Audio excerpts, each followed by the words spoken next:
pessoal, sejam bem-vindos a mais um episódio do Quadra 18, aquele podcast irreverente sobre tênis que ainda vive.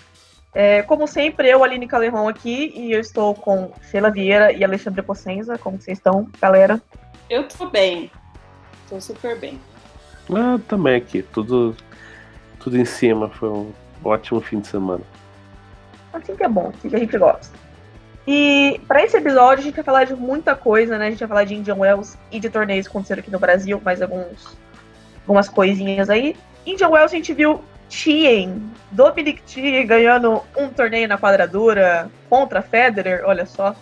A gente viu também Bianca Andreescu continuando o grande ano dela e derrubando a Kerber na final. Tivemos Marcelo Melo e Lucas Kubot com o vice-campeonato nas duplas. E como eu falei agora há pouco, a gente vai falar também dos torneios do Brasil. Vamos falar de uns assuntinhos aí que tiveram, como por exemplo, o que aconteceu aí, né, com o futuro ex-presidente da ATP, o Chris Kermold. A gente vai falar também da transmissão da WTA na DAZN. Vamos falar de Copa Davis. Então, segura aí que tem muito assunto pela frente. Vamos começar com... Oi? Não, eu falar que aconteceu pouca coisa desde o último podcast que a gente gravou. Imagina, foi logo ali, né? Só desde a Australian Open. Só isso. Pedimos perdão pelo vacilo, gente. Não, é que sim, o último dia de São Paulo foi meio tumultuado pra gente. Então, a gente desencontrou e tal, e não deu pra gente gravar, que era o que a gente tinha planejado, né? Domingo, depois do torneio, como a gente sempre faz. Só que dessa vez não rolou. E aí... eu tinha voo no dia seguinte, a Sheila tinha uma coisa, a Aline tinha outra, não lembro quais eram os compromissos, mas assim, não rolou a agenda. O de sempre, né, gente? Vocês conhecem. Então, é difícil, mas a gente tenta fazer... Nós somos muito ocupados, gente. Uau! Vocês não fazem ideia. Muitos business. Vamos começar com o Thiem, então, gente. Dominic Thiem ganhou Indian Wells, olha só. Mind blowing. E foi uma chave bacaninha até que o Thiem pegou, né? Teve uma ótima chave aí. Teve aquela coisa lá, né, com o Monfils também, que o Monfils desistiu em cima da hora, ficou todo mundo perdido, que nem barata tonta. E teve o jogo de ontem contra o Federer, que foi uma excelente atuação do austríaco. Como que vocês veem esse torneio, só uma semana e meia de Indian Wells de Dominic Thiem? Eu achei muito legal, eu fiquei surpreso, né? Mas acho que talvez não tivesse ficado surpreso se alguém me perguntasse antes do torneio, olha, a chave dele vai ser essa, né? Mas, enfim, foi lá, chegou na final, perdeu o primeiro set e aí tem toda aquela coisa, né, de quantos caras conseguem ganhar uma final na quadradura do Federer depois de perder o primeiro set, a resposta é quase ninguém. E o time ficou no jogo ali, teve um game no segundo set que o Federer inventou umas subidas à rede meio doidas. Segundo saque, o time com aquela devolução lá do fundão conseguiu 2 passadas. E, se eu não me engano, acho que foi uma dupla falta que terminou o game, não lembro agora, mas foi a quebra que o time precisou para abrir vantagem no segundo set. E aí a coisa ficou pau a pau, né? O Federer já não teve mais tanta chance de quebrar o time depois desse momento. E foi decidido ali, detalhezinho no fim do terceiro set. O Federer teve uma chance de quebra no 3-4, se eu não me engano. O time teve uma chance de quebra no 5-5, né, uma chance para cada. E o time foi muito, muito, muito eficiente nos pontos importantes, nos momentos mais delicados da partida. Eu acho que isso aqui para mim, foi o que ficou marcado nessa final. A gente vê também, tem acontecido mais nos últimos anos esse padrão com o Federer, que ele começa muito bem o jogo, ele acha que tá tudo encaminhado, aí o set escapa, ele perde um pouco o rumo durante alguns games, aí ele toma uma quebra de novo. Isso aconteceu até em Grand Slam, inclusive. Mas enfim, faz parte do mundo do Federer, ninguém é perfeito. Mas sobre o Thiem, o engraçado é que assim, não tinha nenhum indicativo nessa temporada que algo assim ia acontecer, né? Porque, olhando o histórico dele esse ano, ele perdeu na estreia em Doha pro Pierre, nosso amigo Pierre. Perdeu na segunda rodada da Austrália pro Popyrin. E aqui mesmo no Saibro da América do Sul, ele fez semi na Argentina, perdeu pro Schwartzman. E no Rio, como todos lembramos, ele perdeu pro Laszlo Djere.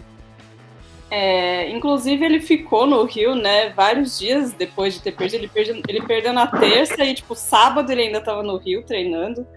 Que é meio estranho, né? Ele poderia ter Enquadradura. Então. Assim, mas... Ok, eles já estavam se preparando, mas as condições do Rio não são muito parecidas com as de Indian Wells. Então, assim... vai saber, né, o que se passa naquela cabeça. E é muito louco porque ele não foi pra Acapulco na semana seguinte, né? Que era que você pensaria, ele tá no Rio treinando, beleza, ele vai pra Acapulco. Não, nem foi o caso.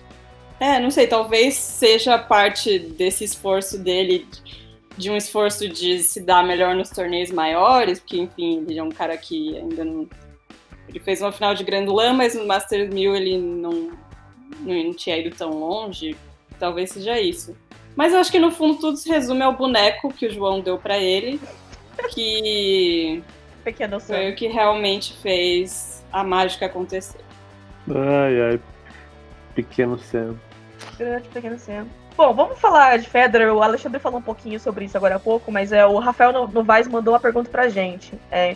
Federer e Breakpoint em 2019. Por que um caso de amor virou todo esse drama para quebrar? Era um caso de amor? Então. Fica a dúvida, né? Acho que Federer e Breakpoint nunca foram muito amiguinhos. Não sei a explicação para isso. Talvez seja o estilo de devolução do Federer, que não costuma ser tão agressivo quanto. Não sei.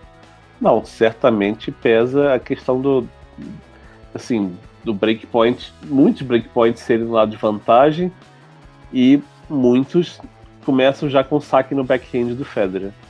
Então é uma coisa que historicamente... Ele só rebate, né? Ele não vai tentar um winner ou uma bola agressiva. Tá?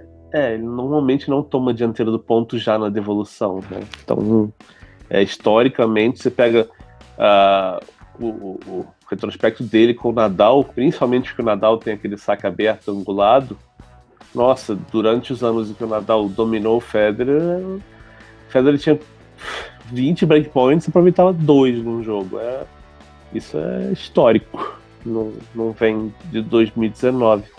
Agora, especificamente sobre esse jogo de ontem, é meio enganoso, porque se você olha no final da partida, foram, se eu não me engano, 11 breakpoints e 2 quebras, não é isso? O que eu vi foi isso. 2 de 11. Só que desses 11 foram, se eu não me engano, 9 no primeiro set. Ele teve uma chance de quebra só no terceiro e acho que 2 ou 1 breakpoint no segundo set. Então, não foram tantas chances assim depois que o jogo ficou equilibrado, né? Então, você faz a conta aí, a maioria dos breakpoints foi no set que ele ganhou, então, quer dizer, os que ele perdeu ali nem fizeram tanta falta. Não dá pra dizer que foi um peso muito grande, assim, de breakpoints perdidos no segundo e no terceiro set. Bom, tá cheio de gancho esse programa aqui, olha só. Falou de Nadal, vamos falar de Nadal, então. Nadal tava bem no torneio, né, gente? Fez boas partidas, havia feito uma partida muito boa contra o Karen Khachanov nas quartas, e aí na semi ia ter o Fedal, outro mundo tava animadaço, Fedal, e aí ele foi lá e ele desistiu. De novo o joelho, atrapalhando o Nadal, ele sentiu de novo, foi a causa da desistência, e será que vai ter o drama do Nadal em quadraduras de novo, gente? Ele pulando as temporadas de quadradura? Pelo que a gente está vendo, assim, né, capaz dele fazer o Federer no saibro na quadradura. Tem todas essas estatísticas, né, de últimos 15 resultados, Nadal na quadradura, e tá, desistiu. Por quê? Não. E ele se mostrou muito frustrado com isso, né, na coletiva. Uma coisa meio, não tenho mais idade para aguentar essas coisas e vou repensar o que fazer. Agora o problema é que, assim, não dá pra você escapar da quadradura, né? Assim, agora ele vai escapar até julho, mas depois volta e até o final do ano. Então, é uma coisa que, enfim, ele tem que encarar de alguma forma, mas se ele não conseguir nenhum, assim, óbvio, fez final na Austrália, mas se ele não conseguir continuar tendo pelo menos um pouquinho de consistência na quadradura, inevitavelmente o hacking dele vai sofrer. E aí a coisa complica mais, né? Eu não sei, eu tô achando que. Bom, não sei, eu tô meio pessimista com a Você acha que vai aposentar? Se eu fizesse o seu aposentômetro, aliás, saudades do aposentômetro. Se eu fizesse isso, eu colocaria o Nadal com sério risco de 2020 e 2021 ele parar, mas não sei, é meio suspeito, porque eu falo isso tendo como a última impressão a coletiva que ele deu, e óbvio que ele tava puto, tava chateado na coletiva, então fica pra mim uma imagem do cara que tá meio perdendo paciência com esse tipo de coisa que tá acontecendo com mais frequência, né? No passado ele jogou 8 torneios inteiros. Aí começa esse ano, foi o quê? O segundo torneio de quadradura que ele jogou? Terceiro? Não lembro se ele jogou... Foi o terceiro. Ele jogou Austrália, Acapulco e Indian Wells. Então... Já foi um calendário bem conservador, assim, né? Ele jogou pouco... E não foi longe em Acapulco, quer dizer, não dá pra dizer que tenha um cansaço acumulado dali. Não fez nenhuma partida especialmente longa em Indian Wells. Tava bem no torneio, né? Começou a sentir dor ali no começo do segundo set com o Khachanov, não foi nem uma partida longa também. Foi até estranho quando ele pediu o tempo nessa partida, né? Que ele colocou a mão na frente pra ninguém ver que ele tava falando com o médico lá. Tipo, ele meio cochichando, meu joelho de novo, pra ninguém ver, ninguém falar, especular nada, mas não adiantou nada, né? Assim, condições normais não era nem pra ele ter vencido aquele jogo, né? Pois é. Mas... E agora eu não sei, quer dizer, não vai pra Miami, vai fazer aquela sequência do Saibro, que, né, é mais do que justo, ele não ia a Miami pra chegar inteiro na parte mais importante do calendário pra ele. E é uma parte que ele joga uma sequência absurda de partidas, né? Monte Carlo e Barcelona em semanas seguidas, aí ele descansa uma, depois joga Madrid e Roma. É puxado, são, né, 4 torneios em 5 semanas. E depois um intervalo em Roland Garros. Não sei se de repente é a hora dele começar até a economizar aí, sabe? Como assim economizar aí? No Saibro, de começar a pular torneio no Saibro, de não jogar esses 4 torneios inteiros. Vai para o homem. Né? Vamos para o homem. Aí é osso, né? Aproveitar aqui a pergunta do Rick Terry Beatles, que também pergunta no Nadal. O quanto essa lesão de Nadal pesa a carreira dele, considerando o histórico, o cenário da nova existência, a idade e o cansaço dos físicos? Das físios, no caso. Foi um pouco o que o Alexandre falou, né? Que ele tá ficando... que parece que ele tá meio de saco cheio já disso. Que eu falei também. De tá aumentando a frequência, né? Mas eu não sei, eu ainda vejo Nadal com uma vibe Leighton Hewitt, assim. Se recusar a parar, sabe? Não sei. Sei. Não sei, assim, posso estar muito errada. Uma coisa que faria muito sentido pra ele seria cortar a grama. Cortar a grama ficou horrível, né? Virando jardineiro, né? Parece que ele vai ali no jardim, tal, com uma tesourão. Para tudo, vira jardineiro. Mas sabe pular a temporada de grama. Só que ele é apaixonado por Wimbledon. Eu acho que ele não vai fazer isso, né? Ele tendo condições de jogar, sabe? Ele não... Mas ele não diz que a grama é melhor pra ele que a quadradura? Não, tá, mas aqui o problema da grama, eu acho, é que vem logo depois do é a sequência, quer dizer, eu acho que, assim, na cabeça dele, se ele tivesse bem, ele emendaria já Roland Garros com o Queen, sabe, ou Halle, e depois jogaria um Wimbledon ainda, quer dizer, ele jogaria tudo, mas já percebeu que não dá. No passado ele foi só para o Wimbledon, conseguiu, jogou bem, que era algo que ele não fazia há muito tempo, mas tá ficando difícil isso. Gostei da sugestão. Então vamos pedir pro Nadal parar, encerrar a carreira e virar jardineiro. Eu acho que é o próximo passo do Nadal. Bom, mais Nadal, hein? Gabriel Aguiar pergunta: quem pode ser o principal rival de Nadal no Saibro? Djokovic ou Thiem? e o favoritismo dele desse ano é menor. É difícil, né? Porque o time acho que já é um rival bem à altura do Nadal. Por mais que ele perca a maioria dos jogos, é um cara que, se estiver no dia bom, ele vai levar o Nadal longe. Em melhor de 3. Melhor de 3 ele consegue. A questão... O Nole acho que depende muito do que vai acontecer agora em Miami, né? Porque ficou esse ponto de interrogação ainda. Poxa, só porque ele perdeu pro perigoso Coach Schreiber. Pois é, né? Alguém levantou a hipótese dele ter jogado mal porque estava incomodado lá com a briga política. Então, será? Eu não sei, né? Seria muito idiota, mas é tão a cara dele. Então. Seria a coisa mais ridícula, mas é muito a cara dele. O Bruce concorda comigo. O Bruce de acordo. Mas, em tese é o Djokovic, né? Até que se prove o contrário, sempre será o Djokovic. Acho que Djokovic, porque até como os jogos casam, né? Tem aquela velha questão do backhand de uma mão do Thiem, e que o forehand cruzado do Nadal não faz estrago no Djokovic, que faz contra a maioria dos tenistas, né? Velha história. E eu acho que o Thiem ainda tem essa questão do melhor de 5 sets, que ele precisa dar uma trabalhada. Só um pontinho aí, né, Thiem? 5 setinhos, esse é show. Assim, nenhum demérito, assim, jogar... Quais pessoas ganham do Nadal jogando 5 sets? Só sacador em Wimbledon, né? E o Djokovic. E o Robin Soderling. E o Federer, de vez em quando. Cabe numa mão. Tudo bem, Thiem, um dia você chega lá, a gente acredita em você. Se rolou esse título na quadradura, tudo pode acontecer no site.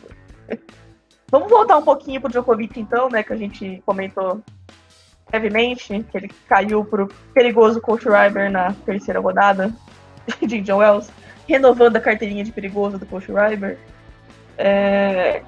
O que foi esse jogo? Realmente as coisas de fora afetaram ele em quadra? O que está acontecendo, Djokovic?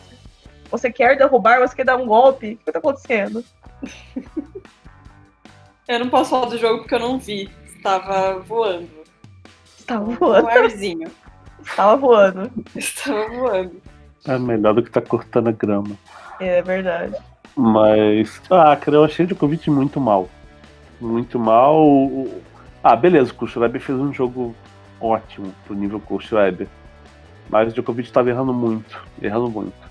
É o ponto que chegou ali na hora de decidir, o Coach Schreiber nem tava forçando tanto assim, sabe, no segundo set. Esse placar acho que vai muito mais pra conta do Nole do que do Coach Schreiber.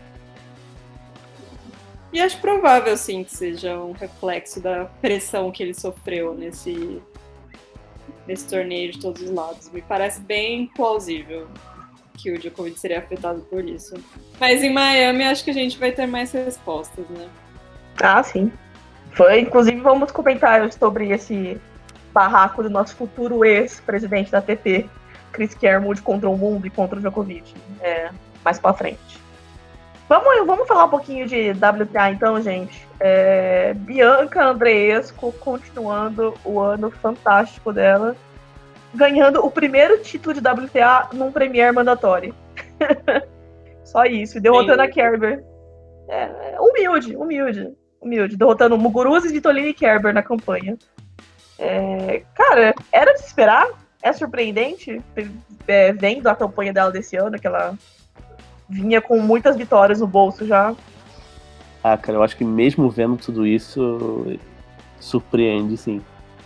Porque, assim, não é que surpreenda o nível de tênis dela, que ela vinha jogando e tal, mas lidar com essa situação, que é um torneio muito maior do que qualquer coisa que ela, né, tinha vencido na vida, contra o nível de adversários que ela jogou, perdendo um terceiro set e uma quebra atrás contra a Kerber na final, que seria completamente normal, né, e depois sacar para fechar com cãibra ali, com todo aquele drama do final, e ser quebrado, e depois quebrar a Kerber de volta.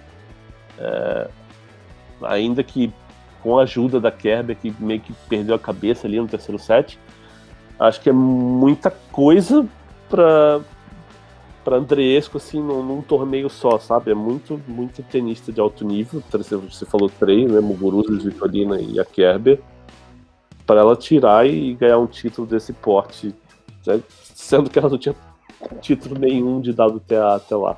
Eu acho muita coisa, um peso muito grande. E ela lidou com isso como se fosse um torneio, né? Sei lá, tá jogando um WTA International em Bangkok, sei lá. E ao mesmo tempo, assim, eu acho que eu não fico tão surpresa, porque a gente tem visto tantas dessas maluquices de jovens na WTA, né, recentemente. Com a Osaka, com o Ostapenko e tal. Então, enfim, quando ela surge e começa a ganhar de todo mundo e perde por pouquíssimos jogos na temporada, não parece tão surreal assim que ela vá ganhar um torneio desse, porque, sei lá, acho que a geração da WTA tá vindo muito forte, né? Muito, muito forte. Mas foi estranho esse final de jogo contra a Kerber, porque durante o segundo set, e principalmente no começo do terceiro, ela parecia morta, completamente morta, mas continuou jogando bem. Ela teve a quebra, sacou pro jogo, perdeu o saque, parecia muito ser um momento que ela ia desmoronar ali, e a quebra, apesar de ter dado a surtadinha dela, naquele momento ela tava bem. Mas depois ela quebrou de novo. Eu não sei, eu acho que essa menina vai longe mesmo. Não sei se ela vai ser a próxima Osaka. Eu acho que tem a pergunta aí nessa. Sim, a pergunta ilustre do Gabriel Curti, do site do Grande Prêmio. Se ele pergunta se a gente pode esperar uma temporada da Andreescu parecida com a da Osaka do ano passado. Ai, acho que não. Porque a Osaka é um slam, né, cara? Aí é foda ela fazer uma comparação assim, né? Botar uma expectativa, ela vai ganhar um slam, porque é difícil de falar. Eu acho que não. Ela não vai ganhar o slam e no ano seguinte ser número 1 do mundo. Agora, mas ela pode ser a próxima Svitolina, sei lá. Eu gosto mais do jogo da Andreescu, em teoria, do que no jogo da Osaka. Acho que ela varia um pouquinho mais. Eu acho mais interessante de ver. Agora, não quer dizer que vai ser mais eficiente o tempo todo, ou tão ou mais eficiente o tempo todo. Andreescu tem um DNA romeno ali, né? Tipo, literalmente, mas no jogo dela também. Você vê, né, aqueles drops, slicinho, o balão, aquela coisa assim, bem... Um pouquinho de Niculescu, um pouquinho de Halep, com um toque final canadense. Falando ainda de jovens, nossas jovens da WTA, a Bencic reviveu, gente. Bencic está viva. Bencic está vivíssima aí, fez uma grande campanha. E a gente também falou um pouquinho da Osaka também, né, que teve aí um probleminha aí nas semanas anteriores, né, que teve aquele rompimento com o técnico dela lá, o Sasha... Como é que é o sobrenome dele? Baidin? Bain. Esse aí, o famoso, aquele lá, que passou por 47 pessoas. Foi meio estranho, né? Tava tudo bem, aí... Contou a WTA inteira, esse aí. Pois é, e teve problema com a meia WTA também. Sempre é muito estranho as separações que ele faz de não sou mais técnico da fulana. Aí semana que vem ele aparece técnico da cicrana, sabe? É estranho. Aí a explicação da Osaka foi estranhíssima também, né? O que ela falou mesmo? Ela falou que não foi por causa de dinheiro, e ela falou assim, porque na minha equipe, ela falou algo do tipo, tem que estar todo mundo... Ela tem que se sentir bem com a pessoa, se ela não se sentir bem com a pessoa, nada importa. Não importa se ela acabou de ganhar um Grand Slam. Será que rolou uma facadinha aí nas costas? Será? Eu só acho que eu sempre envolvido nesses rolos aí, né? Da categoria subcelebridades do tênis. Se tivesse um web tênis, estaria lá nas notícias diárias. Esse seria uma boa entrevista, né? Fica a dica aí para pessoas que vão aí para torneio grande. Em breve. Conheço algumas pessoas, 2 inclusive. Bom, sim, a Osaka Osaka tomou um pau da Benji, na real. 3-1. E Osaka defendia o título, né? Não sei o que vai ser. Não sei o que vai ser do Osaka aí nesse prosseguimento. Talvez ela faça uma boa campanha em Miami, mas eu acho que você ganhar um Grand Slam e romper com o técnico nunca é um bom sinal. Mas a Benji tinha feliz, porque tava muito pra virar mais um, sei lá. Tem que pensar no equivalente da Benji na TP. Não tem, né? Mas alguém que nunca ia avançar por causa de lesão, que ia ficar sempre parado na primeira marcha. Se o Del Potro não tivesse ganho um slam. Mas é uma pena, porque ela é muito completa, assim, né, a Bandit. Ela fez um jogaço contra a Pliskova, agora em Indian Wells. Sim, foi muito bom esse jogo. Não achei graça, não. Senti uma dorzinha pessoal aí. Na verdade, eu não vi esse jogo. Eu Ok. falei só de gatice. Teve o Venus Kvitova aí, né, que eu não vi também. Esse eu vi e irritou. Esse foi triste pra você. Ah, Também. Kvitova voltou para aqueles dias de faz um ponto lindo e erra 8 bolas. Isso irritou. Até ela tava irritada, quer dizer, irritada padrão Kvitova, né? Ela nunca tá realmente muito irritada na coletiva. Mas até falando depois do jogo, ela disse: nossa, não tinha acontecido isso comigo, não acontecia isso comigo há muito tempo e tal. Né? Eu tava jogando em outro nível e tal. Mas enfim, aconteceu. E também tivemos a Serena, né? Falamos agora um pouquinho de Serena e de Azarenka e de retirements do torneio. O jogo de estreia da Serena foi justamente contra a Azarenka. Foi um bom jogo. A Serena ganhou. E aí na rodada seguinte que ela enfrentou a Muguruza, ela teve que desistir citando doença. Aquele famosa virose. Serena, e aí, hein, gente? Serena. Virose, não rola, não vai. É difícil. Não sei, cara. Eu senti um cheirinho de Miguel, assim. Não posso negar. Ai. Mas Serena, né, cara? Não acho que ela vai ganhar Miami. Acho que ela vai empurrar com a barriga aí, como sempre. Chega em Wimbledon, final, talvez ganhe Wimbledon. É isso. É isso que a Serena vai fazer. Talvez ela joga Miami com vontade, porque ela tem uma história com o torneio, né? Ela é a garota propaganda do Miami Open. Então talvez lá ela se esforce um pouquinho mais. Mas Indian Wells realmente, desde que ela parou de boicotar o torneio, né? Ela tem um WO, um abandono, que foi esse. Ela foi vice um ano, perdeu a final para Vika, e ano passado ela perdeu cedo para Venus. Mas quando ela estava mal ainda, fora de forma e tal, voltando da gravidez. Quer dizer, não é lá um histórico muito, né, padrão Serena Williams. E ela fica assim, desde a Austrália, ela fica fevereiro inteira parada, né, e volta meio, né, rusty. Tô lembrando daquela entrevista na Austrália, perguntaram o que ela vai fazer, aí ela disse, parece que meu nome está inscrito em Indian Wells, então acho que é isso que eu vou jogar. Nível de preocupação. Esse aí. Ai, Serena. Mas assim, falando sério sobre a Serena, eu acho que tá diminuindo a margem dela pro resto do circuito, né? Não tem mais aquilo dela ganhar tanto jogo num dia ruim ou num dia mais ou menos como ela fazia uns anos atrás.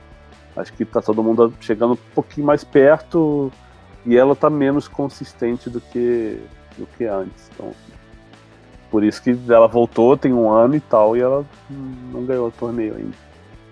Então, vamos encerrar esse blocão aqui, que a gente tá falando de WTA, né? Agora em Indian Wells a gente teve a oportunidade de ver a plataforma da Zone, que tem Tipo, ela vai ser estreada no Brasil em algum momento, era pra ser em março, ainda não aconteceu, mas é uma plataforma que eles vendem como se fosse a Netflix dos esportes, né?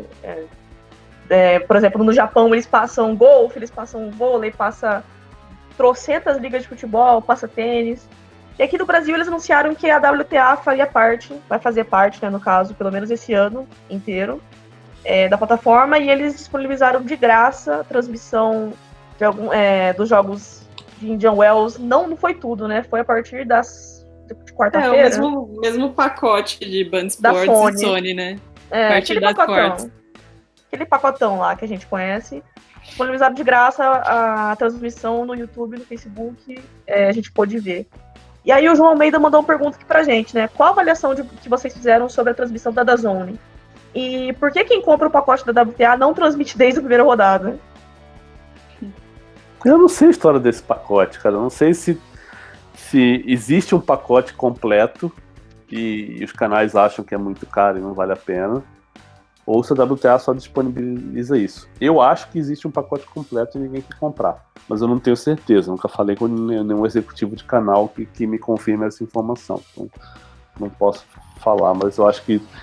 Eu acho não, né? O Sony pegou o mesmo pacote que era do Band Esportes e o DAZN tá fazendo a mesma coisa agora, né? Se eu não me engano, esse contrato do DAZN, ele é sublicenciado do Band Esportes. Então é igual. Band Esportes não, desculpa, do Sony. Bom, as primeiras impressões, assim, o primeiro dia foi difícil. Difícil é uma boa definição. Foi difícil porque, assim, claramente as duas pessoas da narração, da transmissão, não estavam entendendo muito o que estava acontecendo. O comentarista acho que um pouco mais, mas o narrador não estava muito. Enfim, errou o nome de jogadoras. Ele errou o nome do torneio, cara. O que chamou de torneio? Primeiro ele chamou de Indian Wells Open, depois ele chamou de Paribas Open. Aí na transmissão da tarde, que foi a segunda do dia, ele chamou de outro nome também, que não era o nome do torneio, enfim. Assim, a gente não quer aqui condenar os caras, porque a gente entende que foi uma coisa de ontem vai passar amanhã, sabe? Enfim, não que seja uma desculpa, mas 20% uma desculpa. Mas é isso, enfim, só que o fã de tênis feminino já tá um pouco acostumado, né? Não, sabe o que eu achei curioso? Eu parei pra olhar depois, porque eu não sabia que era, né, narrador e comentarista, e voltei as transmissões pro começo. O narrador não fala o nome dele. Sim, não fala. Eu não sei se ele esqueceu de falar ou se ele realmente estava com vergonha de falar. Ele não sabia, né, nada de tênis, e isso ficou óbvio, né?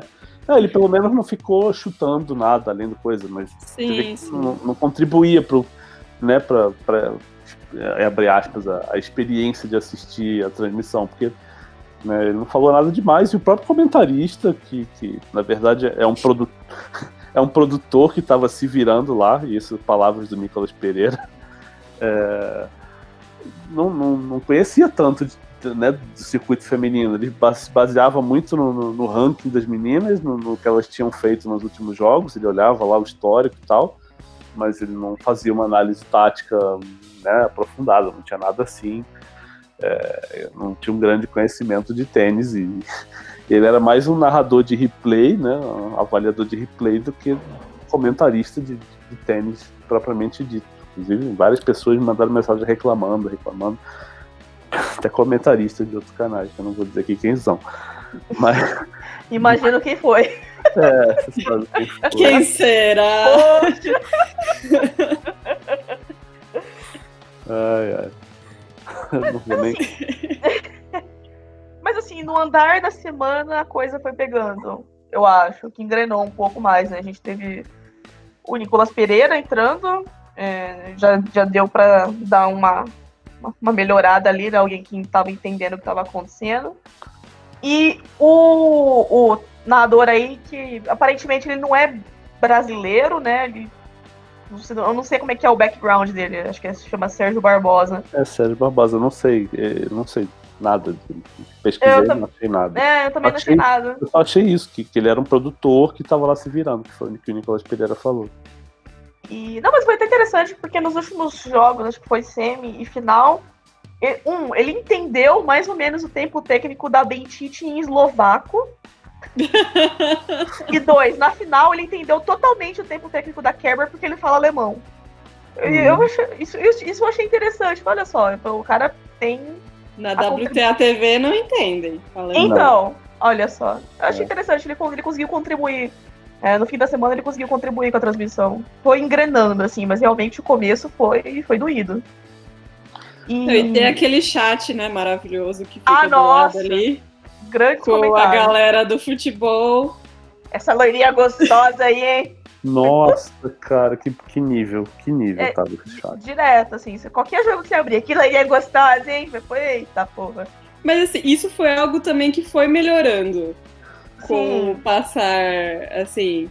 Chegava uma hora que os caras, assim, eles paravam de falar essas coisas e começavam a fingir que entendiam de tênis.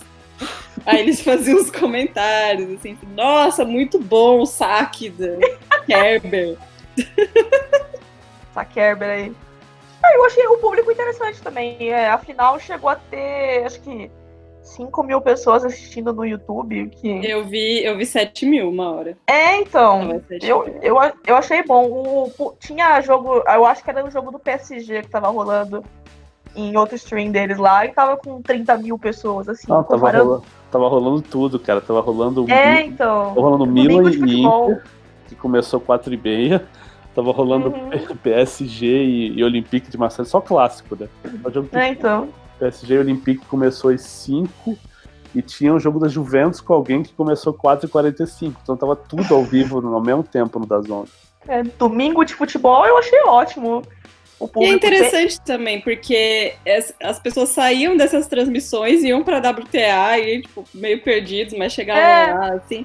É até uma chance, talvez, de apresentar aí o tênis feminino para esse público, né? Não, eu acho que essa é a grande graça da DAZN, né? Tipo, eles têm um leque grande de esportes passando e as pessoas vão lá e ficam rodando, que nem Netflix. O que tá passando agora? E aí eles vão se interessando. É realmente uma ótima oportunidade. Eu não sei quem foi comentando no Twitter que achou ruim esse público aí. Eu achei ótimo. Eu achei bom.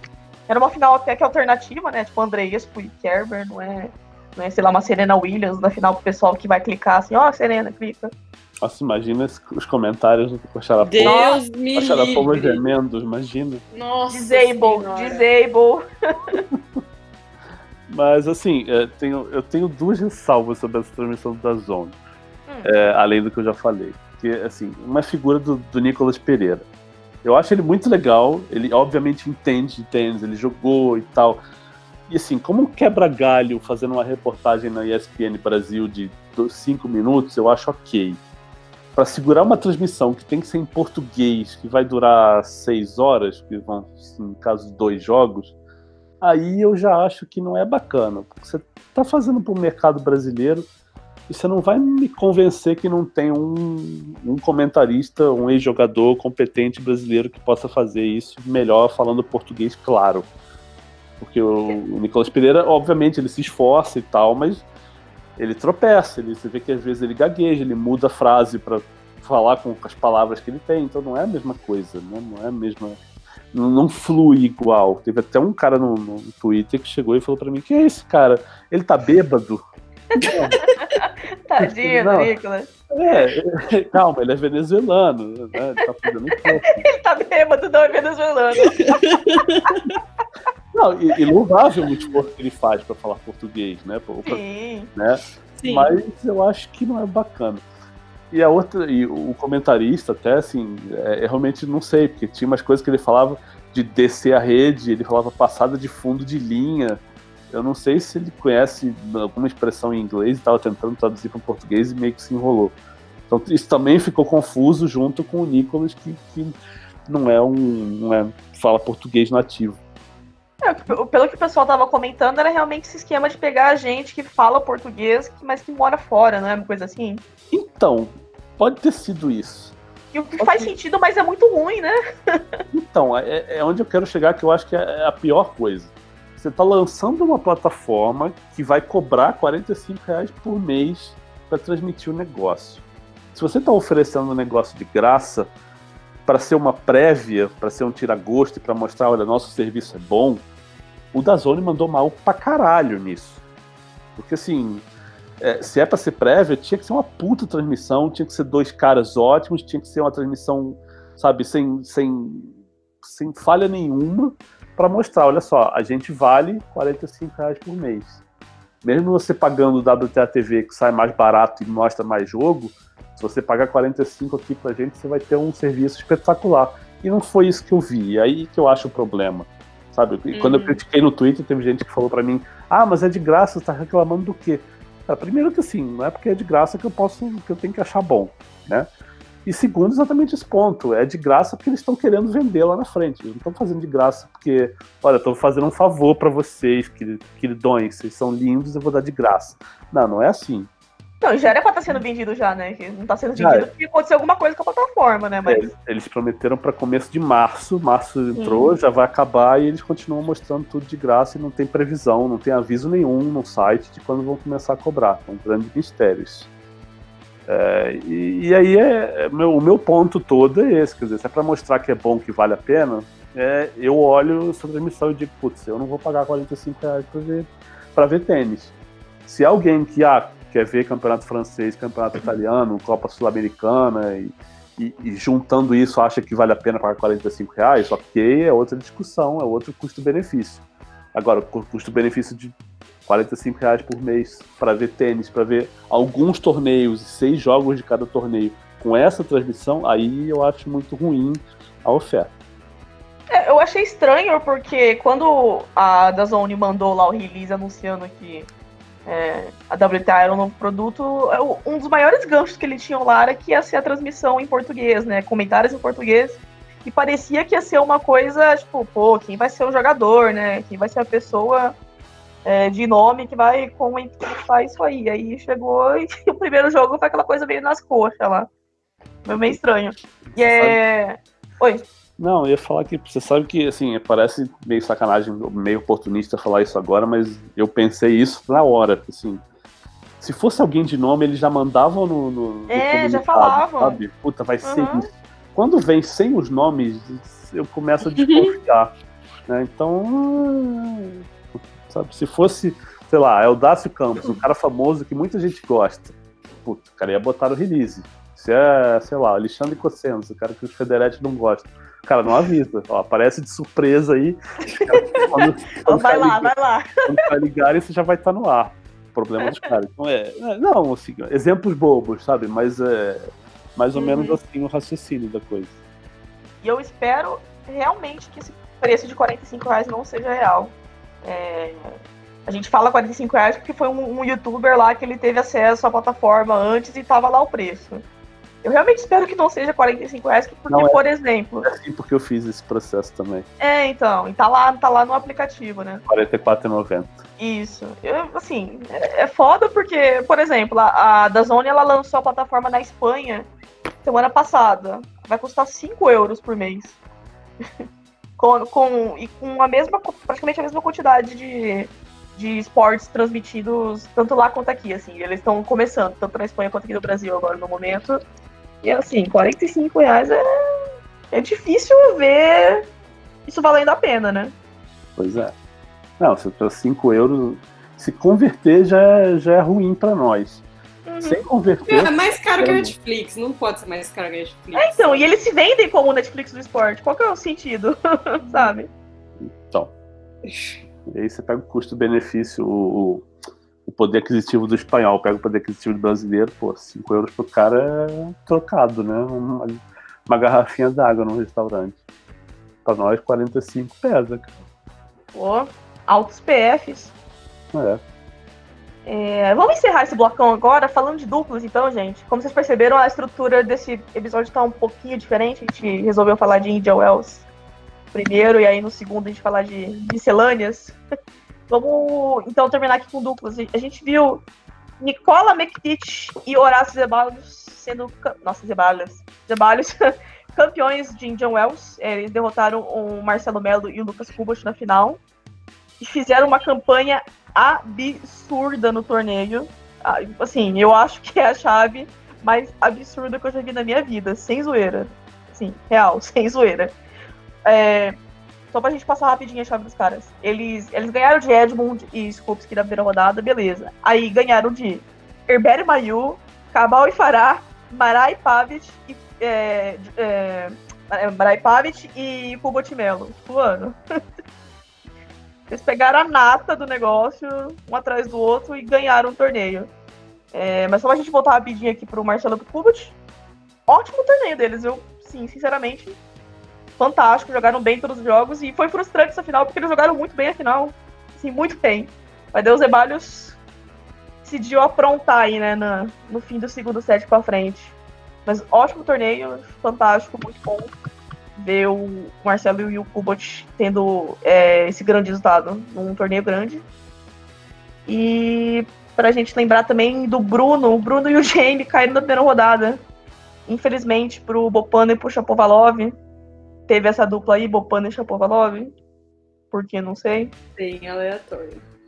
Daquela série de vou assinar a lista e quem assinar ali tá bom, tá? O Kuresh ainda joga? O Kuresh joga, mas aqui o ranking dele tá, sabe, né? Entre alguns torneios, não entra em outros.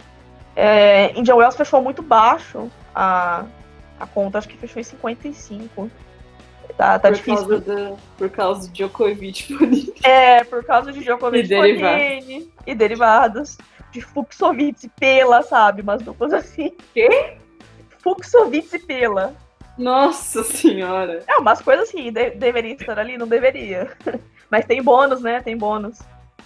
Ainda tá valendo aquele bônus lá, quem ganhar simples e duplas aí tem um bônus. Aí a galera tenta. É engraçado que assim, essa dupla Djokovic Fonini era claramente só o Fonini. Sim, nossa. Sim, e o Fonini tava ali por apoio moral, só basicamente. Não, o Fonini jogando horrores, assim, todas as partidas, o Fonini jogando horrores. Surtando, obviamente, pois Fonini, mas jogando horrores. E o Djokovic lá, né, de enfeite. Bonitinho. Com o irmão lá no box, com a camiseta que dá amor e paz. Era o que tinha. Mas ótimo torneio, John Welson, muito interessante, muito legal ver essa campanha do McTish e do Zeballos, que foi só o segundo torneio que eles disputaram juntos. O primeiro foi curiosamente no Rio. Eles meio que fizeram essa dupla assim em cima da hora, porque o Zeballos tá sem o parceiro dele, que é o Reyes Varela. Eu acho que é ele. Ah, não, o Julião Peralta. Um dos dois, eu tô confundindo. O McTish também. Então. Ou já acabou isso? Não. Isso que eu ia falar agora. Os dois estão na mesma situação, os dois estão com os parceiros machucados.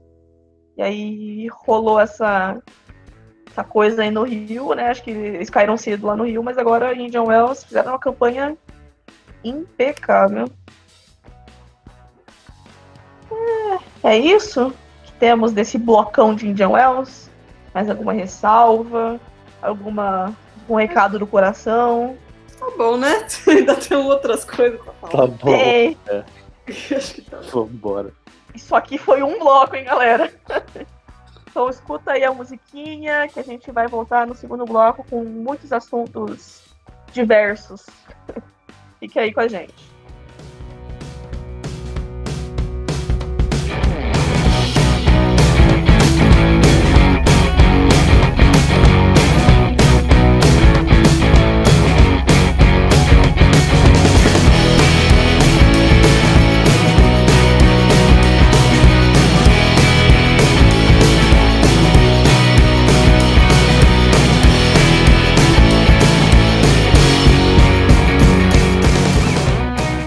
De volta para o segundo bloco. Pois é, segundo bloco. Aquele foi um bloco de novo. Pedimos perdão, mas fazia mais sentido a gente falar de tudo no Indian Wells antes. Nesse bloco a gente vai falar de como começar com os torneios que tiveram aqui no Brasil, né? O Rio Open e o Brasil Open. Começamos pelo Rio Open, que a gente teve Laszlo Djerin surpreendendo a galera aí, ganhou do Tien, ganhou do Auger Aliassime, contou a história dele, a história de vida de vida pesada que ele teve, né? E chegou ganhando o Rio Open aí, ATP 500 de uma vez só. Como que vocês avaliam essa passagem do Jerry no Rio de Janeiro, em São Paulo também, né? Se vocês quiserem já falar agora. E o futuro dele? Ele subiu bastante no ranking, né? Agora. E será que vai vencer? Não vai? Eu acho que ele jogou muito bem no Rio e em São Paulo. Ele, enfim, gosta de Saibro e tem um estilo bem... Não sei dizer, mas ele acho que balanceia bem ataque, contra-ataque, defesa, saca bem. Enfim, é um jogo meio sem defeitinhos, uma coisa meio baseada no Oliver. Mas eu não sei se é o suficiente para ele se manter nessa posição aí, não. Acho que foi uma ascensão um pouco meteórica demais, talvez. Ele ganha alguns pontos e posso surpreender aí na temporada de Saibro, mas no segundo semestre não sei se eu vejo ele ganhando torneios ou fazendo finais, esse tipo de coisa. Então, meio por aí. Mas enfim, foi muito bizarra a história dos pais dele, assim, como aconteceu, porque quando ele ganhou do Team, a imprensa não pediu zona mista dele, então ele não deu zona mista. E aí ele chegou na semifinal e a gente, ok, precisamos saber quem é essa pessoa. Aí teve essa coletiva lá, né, que ele decidiu... Na verdade era uma coisa assim, a gente tava fazendo perguntas meio que, e aí, quando você começou a jogar, e com quem você treina, e onde você fica, e de quem você gosta, e ele entendeu, ok, vocês querem saber quem eu sou? Está aqui a minha história. E acabou virando uma coisa viral mesmo, né? Enfim, todos os tenistas falaram sobre isso. Djokovic falou sobre isso. Kyrgios virou ídolo, virou fã do cara. Ele postou um vídeo do discurso, né? De campeão, dedicando pros pais. E aí, aquele momento foi matador. Foi, assim, o público não sabia, né? E quando ele começou a falar, as pessoas... E, assim, nem só o público, né? Se você entrasse no perfil da TP dele durante o Rio Open, você encontrar... Não, isso é real isso. Desculpa. Não, é zoado. É horrível, mas é engraçado. Horrível. Você entrava no perfil da TP e você encontrava lá a informação de que os pais deles estavam vivos ainda. Tipo, a mãe sei lá, não sei a profissão do que eles faziam. Tipo, a mãe é costureira e o pai é jardineiro, sabe? E aí, se você entrar agora no perfil, eles fizeram o favor de atualizar, mas assim, é esse nível, né? Ninguém tinha conhecimento do que o background dele, inclusive a TP. A TP, ele mesmo falou nessa coletiva aí que não atualizam, não falam com ele faz pelo menos uns 13 anos. Tem umas informações aí que não são mais verdade. É foda, né? Foda. Ele veio pra São Paulo e tal, fez semi, né? E todo jogo a torcida ficava contra ele. Sacanagem. Pois é. Todo jogo torciam contra ele. E assim, ele tem aquela coisa meio de sérvio, de ok, vocês estão contra mim, então tá bom. Vamos, Kiko, não se junte com essa gentalha. Vocês vão ver. E semi foi até muito pra ele, né? Ele chegou lá morto já, né? Tanto ele quanto o Ogeli Assimi também. Que se enfrentaram 2 vezes, né? Tanto no Rio Open quanto no Brasil Open. E o Jerry ganhou as 2 vezes. Grande rivalidade criamos uma rivalidade. Mas eu achava muito engraçado, assim, que ele tem o Jerry tem essa cara de sério, né? Uhum. Não, completamente sério. E aí na zona mista lá de São Paulo, ele ficava falando, aí o povo gritando, digere! Digere! Tipo, mano, você não tá nem entendendo, né? O que vocês estão falando? Torcendo uma figura, esse cara é uma figura. Real. Pô, já que a gente falou do Felix, né? Do Ogeli Assimi, a gente viu um hypezinho, né? Dele. Já tava. Obviamente já tava acontecendo, mas. Depois daquela semana dele no Rio Open sendo vice, o negócio foi que foi, né? A galera compareceu pra ver o Felix em São Paulo, por exemplo. E a galera gostou dele, né, no Rio. Não, e ele gostou da galera, né? Ele surgiu lá com a camisa do Brasil no Rio Open, né? E depois de uma das vitórias lá, espertíssimo. Chorou com o menininho, com o Pablo. Foi. Viu o pedido de casamento da Ana Clara ao vivo.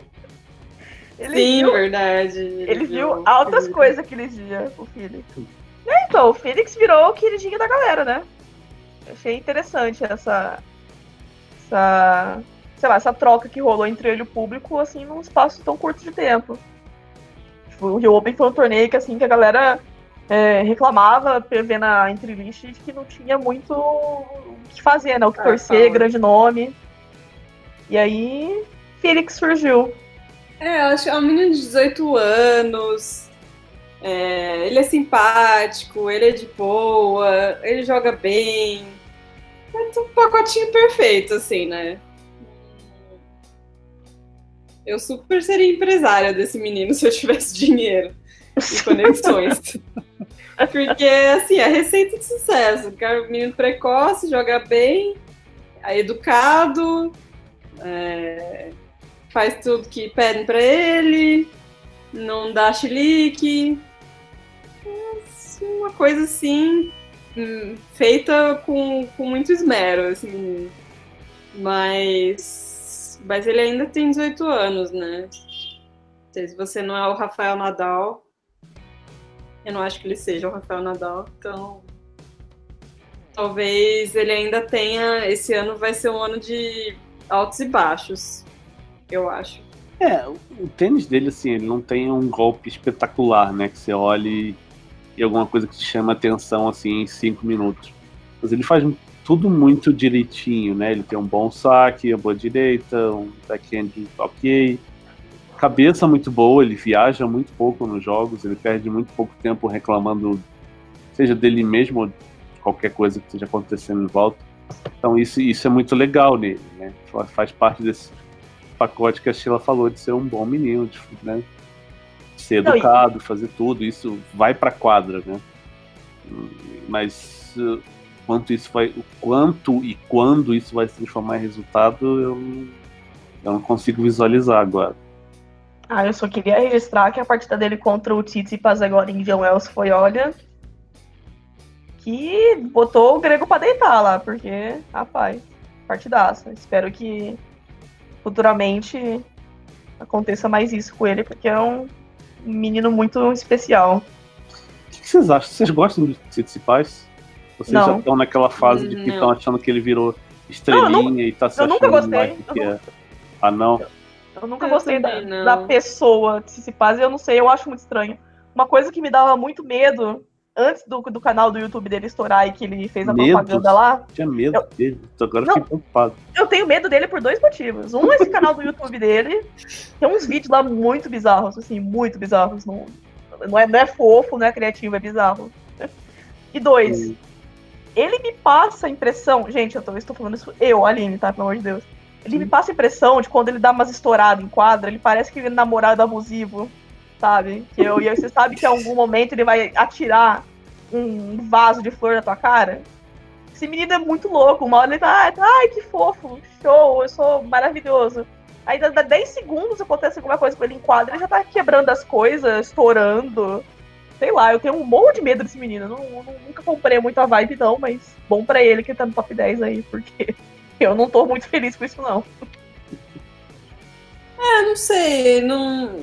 Meu desprezo acho que não é tão grande assim por ele, mas sei lá, ele parece meio personagem, assim. Um personagem que ele tá se fazendo de um personagem, né? Tipo, ele sacou que a galera tá prestando atenção, então meio que ele tá sou diferente, sou cool. Então, tá parecendo isso. Tipo, se tênis. Você não é o Monfils. Tipo, é isso. Você não é o Gal Monfils. Se tivesse tenista hipster, ele seria o hipster. Sim. Seria mais ou menos por aí. É que me dá um pouquinho de vergonha alheia, sabe? Dos tweets dele dá muito vergonha. Nossa, comigo menos. Seja menos. Falando em vergonha alheia e Next Gen, e o Shapovalov, hein, com o rap dele? Eu não vi. Nossa, então não veja. Fique assim. É esse nível de vergonha alheia. Não veja. Eu vi. Você viu? Eu tirei o som. Então. É mais ou menos esse nível. Eu peço calma pros Next Gen. Eu peço calma, gente. Vamos com calma. Eu sei que vocês são autênticos. Vocês gostam dessa palavra, autênticos. Mas calma, eu peço calma. Dá vergonha alheia, gente. É vergonhinha. Vamos pro Brasil Open, que a gente teve Guido Pella saindo da fila da Ponte Preta e ganhando o primeiro título de ATP dele. A Guido Pella é nosso conhecido aqui, né, de Brasil Open, de Rio Open. A gente sempre Challenger Finals. Challenger do Vila Lobos, o que vocês quiserem. Lá estava o Guido Pella. Campinas, Porto Alegre, Curitiba. Conhece tudo do Brasil já, Guido Pella. Cara, o Pella, a primeira zona mista que ele fez no Brasil Open, ele deu a mão para todos os repórteres. Ele é essa pessoa. Eu gostei muito da coletiva dele do título. Vocês estavam? Eu não. Foi massa. Eu não tava. Legal. Que ele falando que chega um ponto que ele começou a pensar que ia terminar a carreira sem conquistar um título, sabe? Porque eu acho que assim, a final de Córdoba, que ele tava, né, um sétimo aqui pra frente do Londeiro, eu acho que foi um baque nele. Porque assim, você não tomou a virada do Federer, você tomou a virada do Londeiro. Então, sabe, acho que ele chegou bem abalado daquilo e ganhar São Paulo deve ter feito muito bem pra ele. Tava muito feliz. Ele falou várias vezes o peso que tirou das costas, né? Eu achei bem fofo. A comemoração dele foi fantástica, né? Ele tava, assim, não tava acreditando que aquilo tava acontecendo com ele. Ele deu um abraço no Acassus também, foi muito legal. E depois da semi, ele fez aquele discurso de se eu ganhar, tudo bem, mas se eu não ganhar, tudo bem.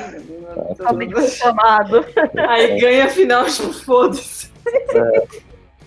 Eu ficar muito deprimido se eu perder.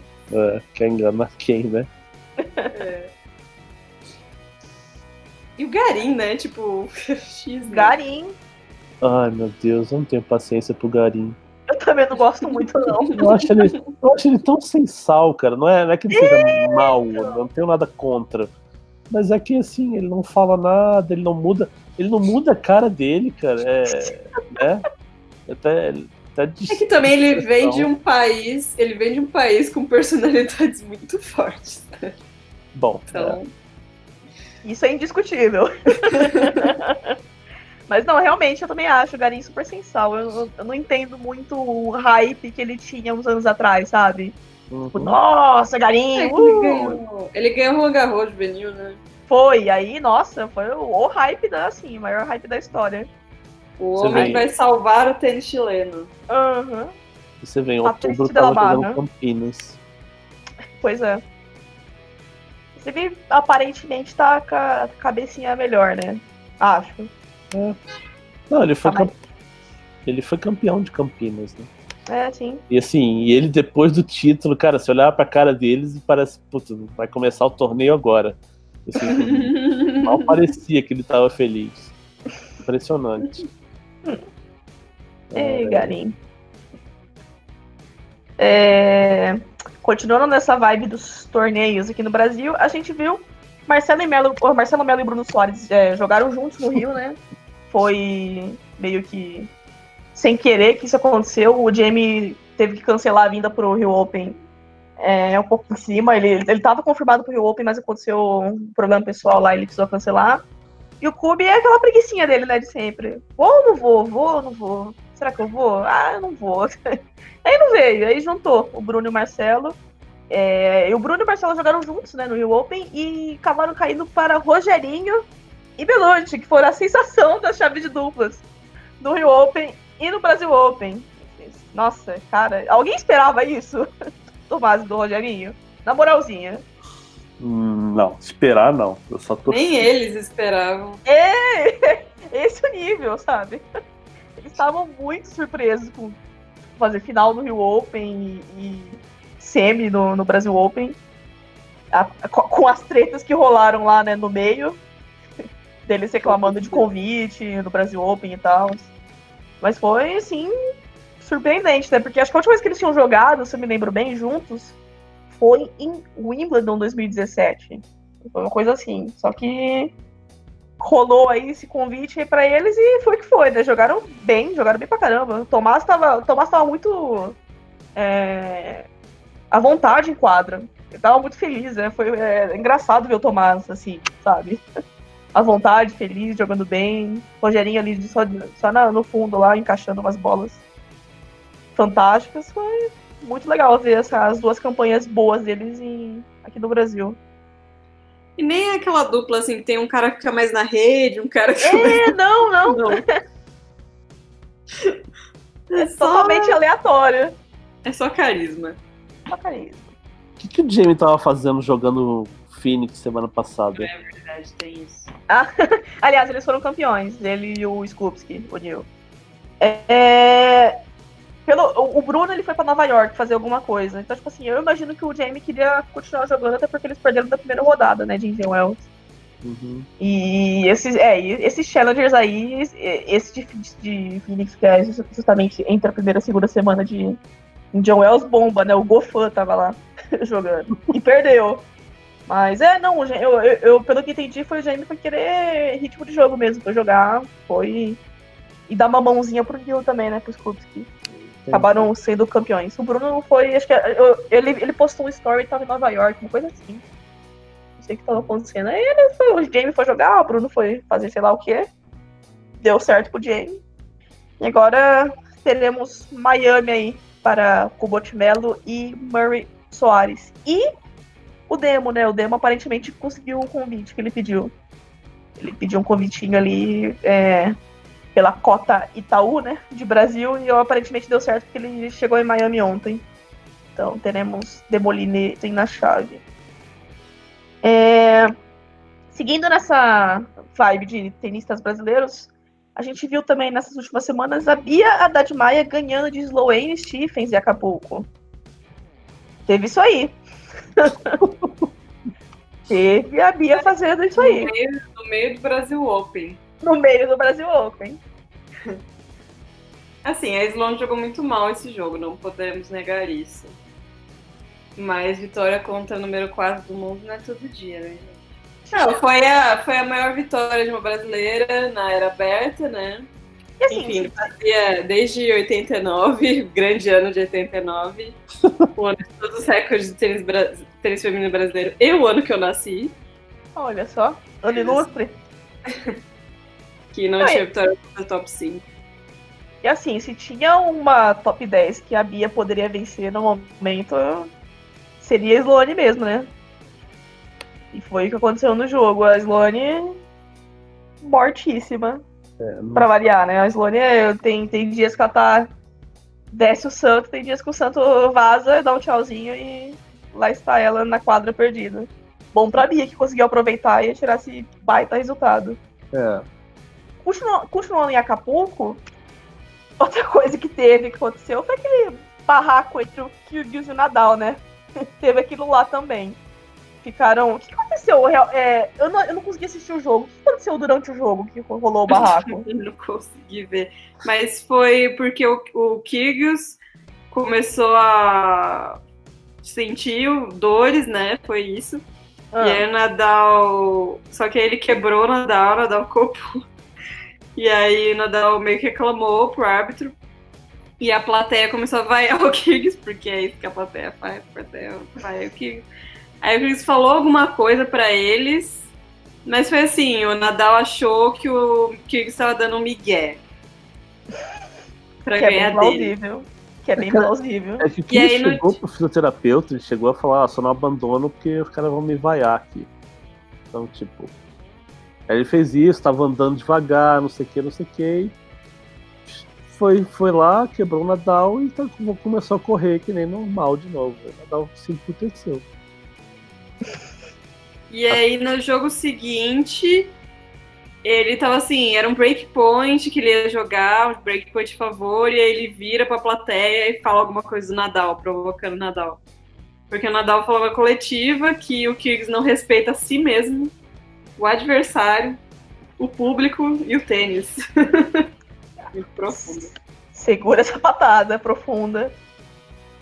Nadal é assim, né? Quando ele odeia uma pessoa, é uma coisa assim, muito intensa. É a definição de ranço. Ele pega ranço da pessoa. Ele pega ranço. Robin Soder, ele inclusive sabe muito bem. Tá aí vivendo de ranço até hoje. Ele não falou grande mentira, não, né? Não. Não. O Nadal, infelizmente, sim, tirando algumas coisinhas, ele só fala a verdade. É verdade. Algumas coisinhas. Ele só fala a verdade. Assim, ele demora um pouco, mas quando ele tá muito irritado com uma situação, ele não vai segurar. Eu me identifico um pouco com isso, eu sou meio assim também. Tem uma coisa me irritando muito. Vou falar. Também, continuando na série Barracos, né? A gente teve aí um acontecimentozinho aí envolvendo o golpe que o Chris Claremont, que é o atual presidente da ATP, tomou, né? Eles já anunciaram que ele vai até o fim do ano, né? É isso, ano que vem troca. Teve isso aí. E aí, do nada, chega Roger Federer comentando que ele estava tomando um café com o Rafael Nadal e discutindo... desse jeito que ele falou. Discutindo o futuro do tênis masculino. E aí eles perceberam que o Djokovic, que é o presidente do Conselho dos Jogadores, não procurou eles em nenhum momento para conversar sobre essa situação aí. E como é que é a história mesmo? O Djokovic, ele é o principal opositor do Claremont, não é? Então, ele nunca falou isso abertamente, isso, né? Exatamente. Ele nunca falou isso abertamente, mas é o que corre, né? Mas na verdade, sim, os três, acho que foram 3 votos, né? 3 votos que decidem. E o Djokovic não é um desses 3 votos. É o Gimelstob e outras 2 pessoas. O Gimelstob, exatamente. Que é ele lá. Que é outro barraco aí que teve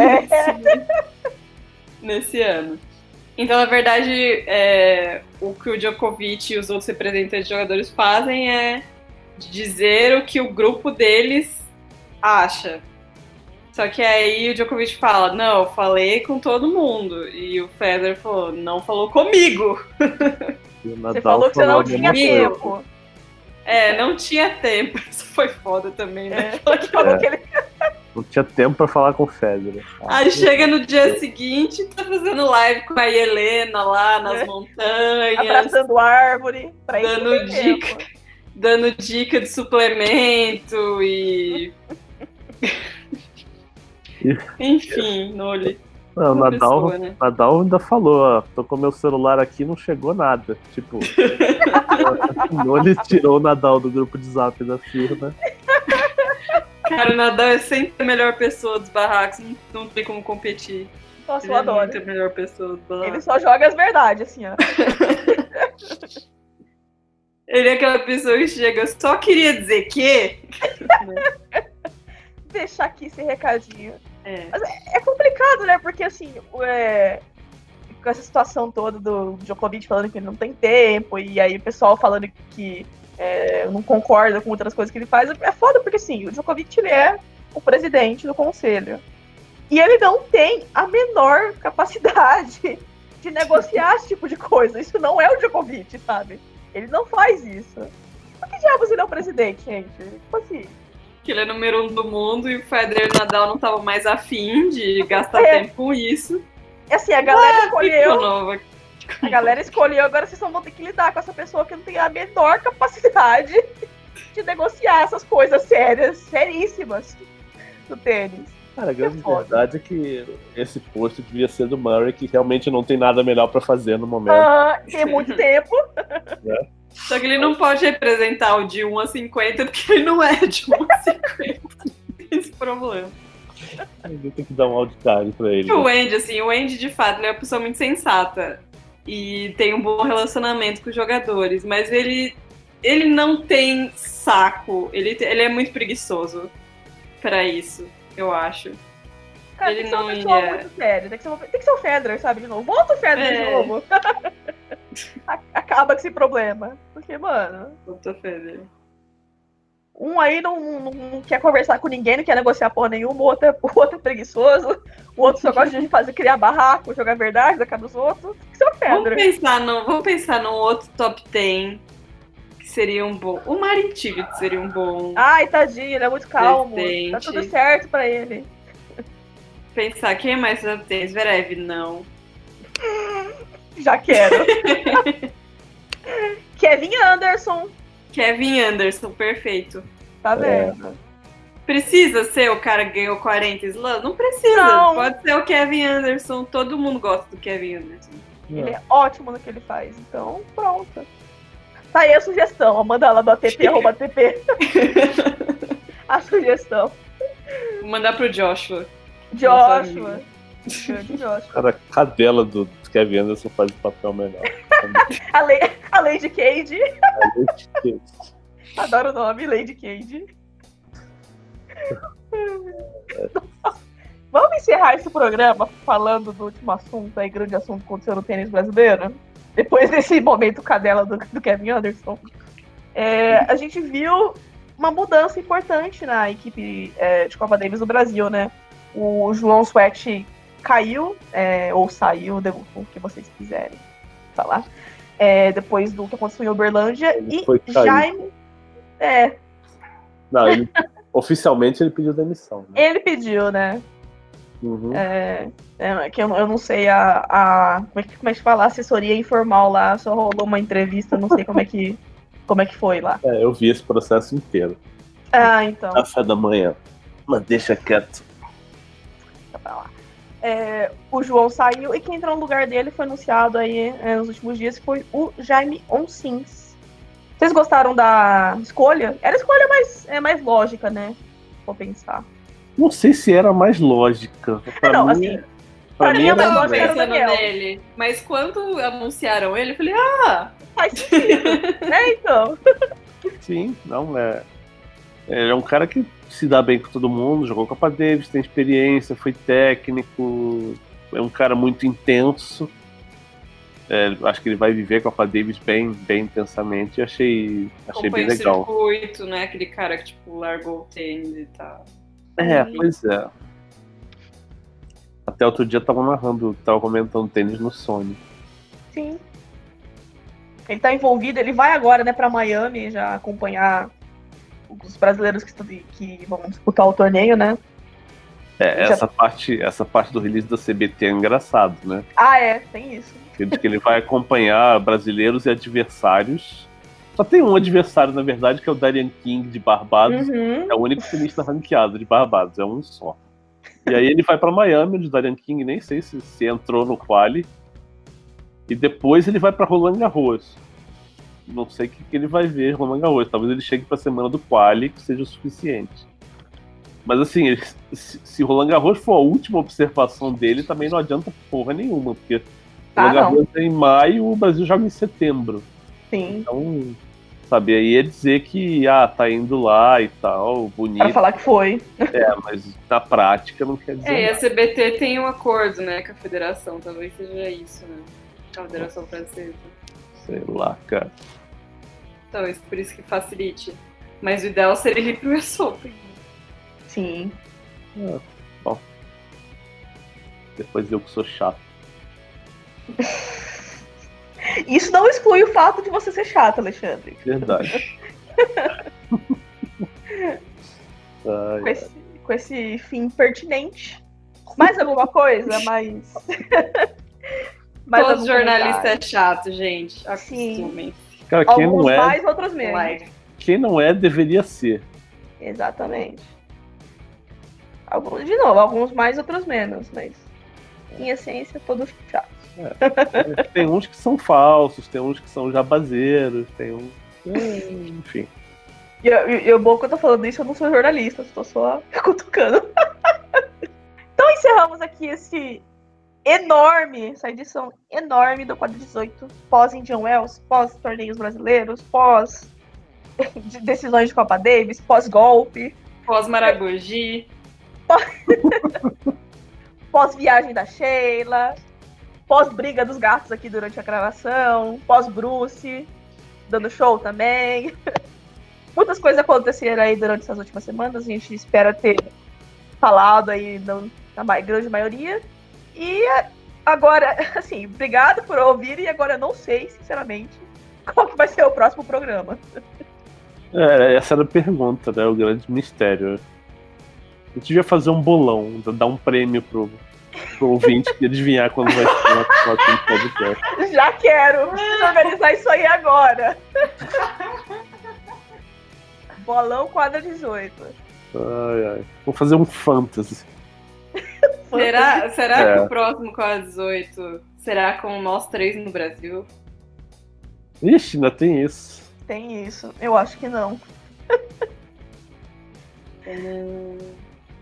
Tem isso aí. Talvez eu esteja fazendo esse programa o próximo direto de Barcelona, meu povo. Então. Dá notícia logo, né? Ah, é. Vou para Barcelona. Com gatos. Com gatos. Esses gatos que brigaram aqui durante a gravação. Não, eu vou morar algum tempinho em Barcelona. Já vai ser o próximo mês aí, em abril. Então o Terra vai adicionar aí ainda tem o fuso horário ainda pra ajudar agora. Pelo menos vai estar mais ao meu favor, né? Eu vou estar na frente. Mas... eu acho que vão ter que fazer o bolão mesmo, hein? Pra saber quando que vai ser o próximo. Complicado. A gente volta aí quando tiver Saibro, alguma coisa aí assim, tá? Antes de Roland Garros, com certeza. Que são 2 meses. A gente volta, viu, gente? Obrigado por ouvirem e até o próximo episódio. Tchau!